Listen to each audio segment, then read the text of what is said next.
আসসালামু আলাইকুম। সংবাদে আপনাদের সবাইকে স্বাগত জানাচ্ছি। আমি ফিরোজ তোহা। শুরুতেই সংবাদ শিরোনাম। বাংলাদেশের সর্বশেষ গুরুত্বপূর্ণ আপডেট সংবাদে আপনাকে স্বাগত। শুরুতে সংবাদ শিরোনাম, পরে বিস্তারিত। শুরুতে জানাবো, ৭৪-এর দুর্ভিক্ষে ক্ষুধাদারিদ্র্যের কথা বলতে গিয়ে কাঁদলেন প্রধান উপদেষ্টা। ১৯৭১ সালে প্রাণের বিনিময়ে একটি স্বাধীন বাংলাদেশ সূচিত হয়েছিল, কিন্তু ১৯৭৪ সালে বাংলাদেশে দুর্ভিক্ষ হয়েছিল। সে সময় শেখ মুজিব ছিলেন প্রধানমন্ত্রী। সেই কথা বলতে গিয়ে কেঁদে ফেললেন প্রধান উপদেষ্টা। তখন বাংলাদেশে প্রায় ১৫ লক্ষ মানুষ দুর্ভিক্ষে খেতে না পেয়ে মারা গিয়েছিল। সেই কথাটি বলতে গিয়ে আজ বিনিয়োগ সম্মেলনে কেঁদে ফেলেন অন্তর্বর্তীকালীন সরকারের প্রধান উপদেষ্টা। এরপর জানাবো, বিদেশি পণ্য বয়কটের ডাকে বাংলাদেশি পণ্য নিয়ে বিভ্রান্তি ছড়ানো হচ্ছে। বাংলাদেশে বেশ কিছু সংগঠন বিদেশি পণ্য বয়কটের ডাক দিয়েছে এবং সাধারণ মানুষ তাতে একত্রতা প্রকাশ করেছে। তবে কিছু ষড়যন্ত্রকারী যারা চায় না বাংলাদেশেও আন্তর্জাতিক মানের পণ্য তৈরি হোক, তারা সামাজিক যোগাযোগ মাধ্যমে বিদেশি পণ্যের নামে বাংলাদেশি পণ্য নিয়েও বিভ্রান্তি ছড়াচ্ছে।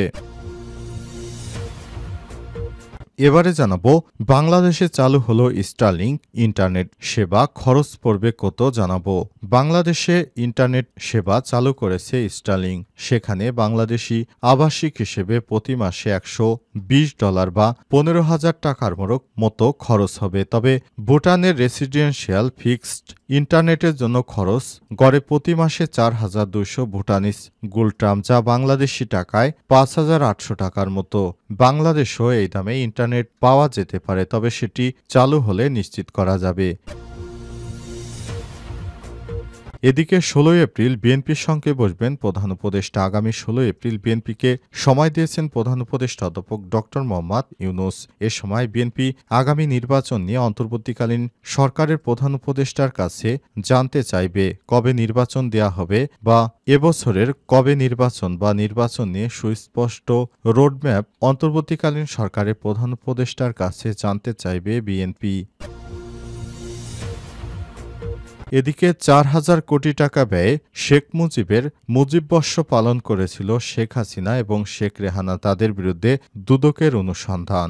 শেখ হাসিনা এবং শেখ রেহানা সহ অন্যান্যদের বিরুদ্ধে রাষ্ট্র কোষাগার থেকে ৪,০০০ কোটি টাকা ব্যয়ে মুজিববর্ষ পালন ও শেখ মুজিবের ১০,০০০ এর বেশি মুরাল নির্মাণের অভিযোগ অনুসন্ধানে ৭ সদস্যের তদন্ত কমিটি গঠন করেছে দুর্নীতি দমন কমিশন দুদক। আজ ৯ এপ্রিল দুদক মহাপরিচালক আক্তার হোসেন সাংবাদিকদের বিষয়টি নিশ্চিত করেছেন। এবং সর্বশেষ জানাবো, বাংলাদেশ ইস্যুতে ভারতের দায়িত্বহীন সিদ্ধান্ত, আঞ্চলিক বাণিজ্য নয়া সংখ্যা। ভারতের পোর্ট ব্যবহার করে বাংলাদেশ থেকে অনেক দেশেই পণ্য রপ্তানি করা হতো, তবে সে বিষয়টি বাতিল করে দিয়েছে ভারত। এতে বাংলাদেশ আবার নতুন করে রপ্তানিতে সমস্যায় পড়তে পারে, এমনটাই আশঙ্কা প্রকাশ করা হচ্ছে। বাংলাদেশ ভারতের ভূখণ্ড ব্যবহার করে নেপাল, ভুটান এবং মিয়ানমারের সঙ্গে একটি বাণিজ্য করত। সেই বাণিজ্যর রাস্তাটি বন্ধ হয়ে গেল। প্রিয় দর্শক, এতক্ষণ শুনছিলেন সংবাদ শিরোনাম, এবারে বিস্তারিত। তবে তার আগে বন্ধুরা, অনুরোধ থাকবে সংবাদটিতে একটি লাইক দিন। এই চ্যানেলে আপনি নতুন হয়ে থাকলে আমাদের সংবাদটি দেখতে দেখতে চ্যানেলটি সাবস্ক্রাইব করে রাখুন। কমেন্ট করে আপনার মূল্যবান মতামত জানিয়ে দিন আপনি বিশ্বের কোন দেশ থেকে বা বাংলাদেশের কোন স্থান থেকে আমাদের সংবাদটি দেখছেন এবং শুনছেন। এবারে বিস্তারিত। ৭৪-এর দুর্ভিক্ষে ক্ষুধাদারিদ্র্যের কথা বলতে গিয়ে কাঁদলেন প্রধান উপদেষ্টা। ১৯৭১ সালে প্রাণত্যাগের বিনিময়ে একটি স্বাধীন দেশের সূচনা হয়েছিল। এখন বাংলাদেশের জনসংখ্যা ১৮ কোটি, তখন ছিল মাত্র 1/3। এরপর আসে ১৯৭৪ সাল। বিনিয়োগ সম্মেলনের উদ্বোধনী অনুষ্ঠানে সব কথা বলে আবেগ আপ্লুত হয়ে নীরব হয়ে যান প্রধান উপদেষ্টা ড.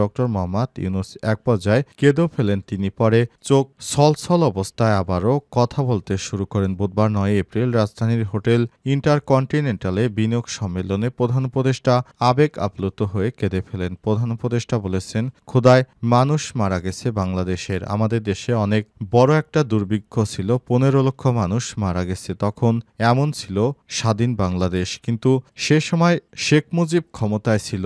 ডক্টর মোহাম্মদ ইউনূস বলেছেন, আমরা বছরে একটি ফসল ফলাতাম, তখন আমাদের অন্য কোনো উপায় ছিল না। আমাদের দেশের মানুষ কৃষক হিসেবে পরিচিত ছিল, কারণ তাদের আর কোনো পেশা ছিল না। আর আমাদের মধ্যে 3/4 নিজেদের কোনো জমি ছিল না।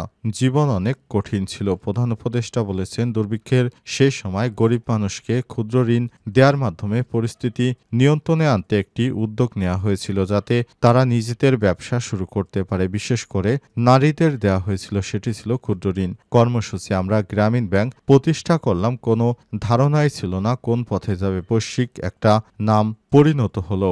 বিনিয়োগকারীদের উদ্দেশ্যে সরকার প্রধান আরও বলেছেন, আপনি যে দেশেই বসবাস করেন না কেন, আপনার ভেতরে ছোট একটা 1974 বসবাস করে। আপনারা দেখতে চান না, লুকিয়ে রাখেন মানুষকে অর্থ সহায়তা দেওয়ার মাধ্যমে। আমি সবসময় বলে আসছি, জনগণের অর্থ গরিব মানুষকে দেওয়ার মধ্যে কোনো সমাধান নেই। সমাধান আছে অবকাঠামো তৈরির মাধ্যমে মানুষের শক্তিকে বের করে নিয়ে আসার মধ্যে।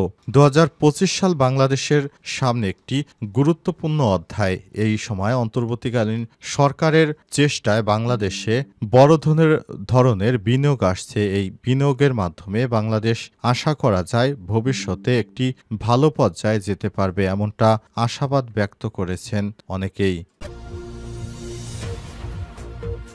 বিদেশি পণ্য বয়কটের ডাকে বাংলাদেশি পণ্য নিয়ে বিভ্রান্তি ছড়ানো হচ্ছে। বাংলাদেশের বেশ কিছু সংগঠন বিদেশি পণ্য বয়কটের ডাক দিয়েছে এবং সাধারণ মানুষ তাতে একত্রতা প্রকাশ করেছে। তবে কিছু ষড়যন্ত্রকারী, যারা চায় না বাংলাদেশে আন্তর্জাতিক মানের পণ্য তৈরি হোক, তারা সামাজিক যোগাযোগ মাধ্যমে বিদেশি পণ্যের নামে বাংলাদেশি পণ্য নিয়ে বিভ্রান্তি ছড়াচ্ছে।